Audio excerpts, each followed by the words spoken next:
Okay, so we were gonna get our graphic here now to put in the middle here. So in GIMP here, I have something I just grabbed off the internet and I pasted it in there. And what I'm gonna do when I bring it into Inkscape is turn it into, it's right now it's a raster drawing. It's just like a bitmap, like a JPEG or whatever.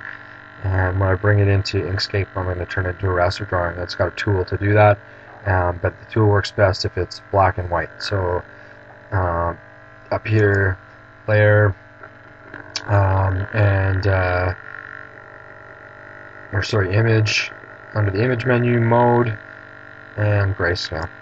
So there, it's black and white now. Alright, so I'm just going to copy this, Control A, Control C, you can't see what I'm doing, and go back to Inkscape here. So before I paste this into Inkscape here, what I'm going to do is I'm going to go down to the layers here,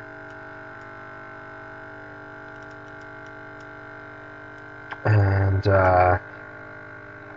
add a new layer to paste this thing into. So,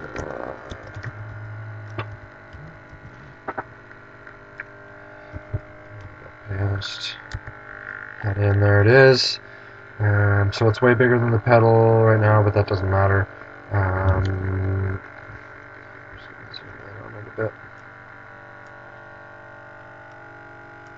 So what I want to do is turn this into a vector graphic.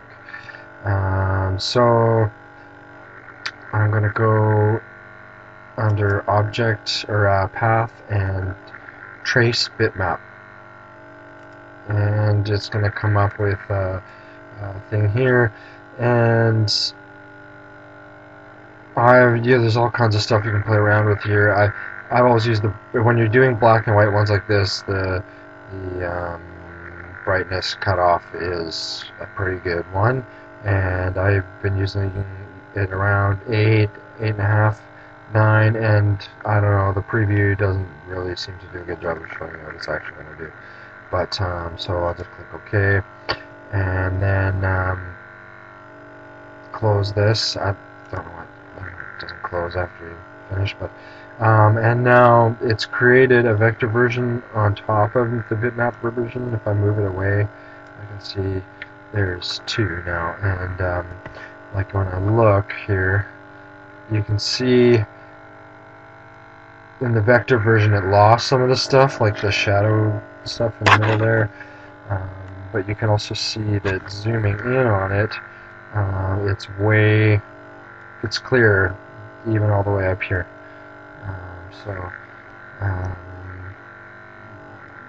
And then I'm just going to get rid of this because I don't want it anymore.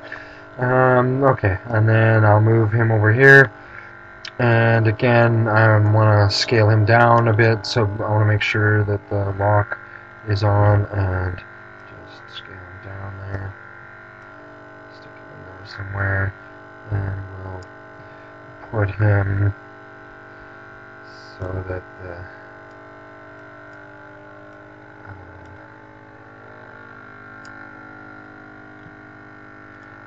LEDs are in his eyeball. That won't work though, will it? It'll be in the way of the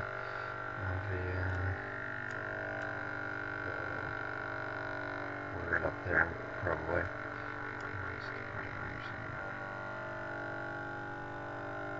How about this?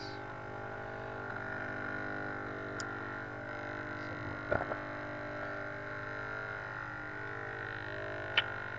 In fact, let's do something that we can do to make this graphic a little bit better for the pedal, and show something else that we can actually do here.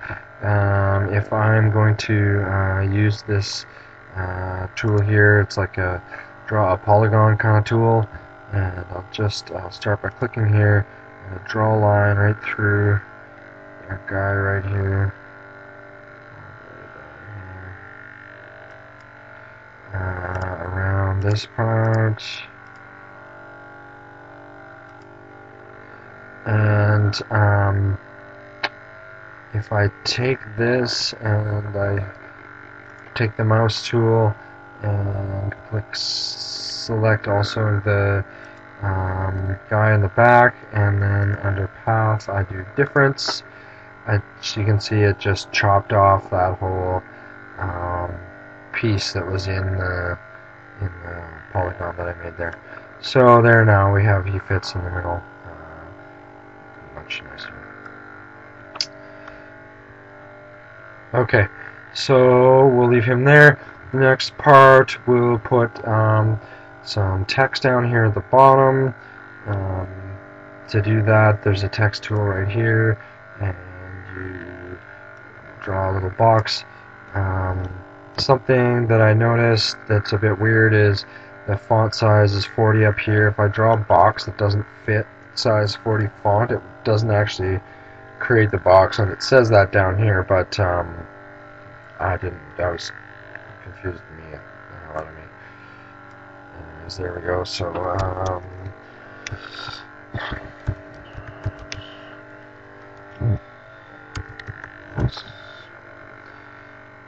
okay. So you know, they can do different fonts and whatnot. I've downloaded a couple of ones off the net that are kind of fun. I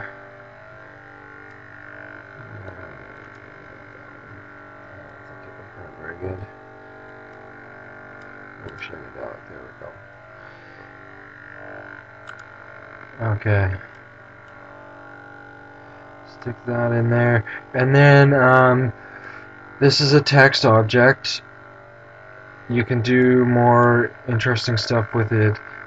You can color all this stuff too, by the way, using all the stuff over here, film stroke again, and actually down here too. You can, if you click on these, you can use the color, and actually if you right click, you can say whether you want to there. That's kind of cool. Let's do that. You want the stroke or the fill. And okay, so we've got our text here. Now you can do other stuff with text if you want, like bend it and whatnot, and we'll do that when we put some text up by the buttons there, which we'll do next. So I find it often easiest to just copy the stuff that's on here already, and again, I could use the layers here if I wanted. So you know, I could add a new layer and call it text, and I could actually take this piece of text. I'm going to do Control X, cut, pick the text layer now, and paste, and it's on there. The layers too, like you can hide and show them with the eye here. So you know, if I had a couple of different graphics I wanted to try out, I could put them all on there and just only show one at a time or whatever. So yeah, I'm going to copy this text, and I'll use it for the label for the knobs as well, and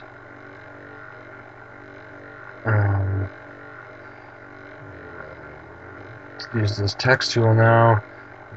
Make sure you drag over the text to select it, and we'll want to shrink this down, right? I don't know, just try some sizes, and I don't know, it's going to be a fuzz. I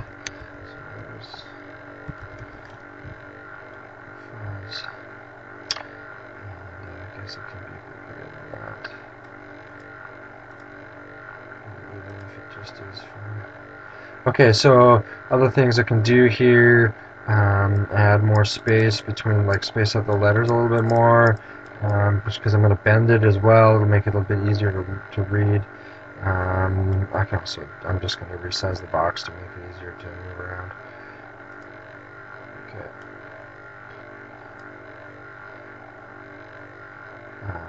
And again, I'll copy this now, and so I just did Control C, Control V there, copy and paste, and Lion.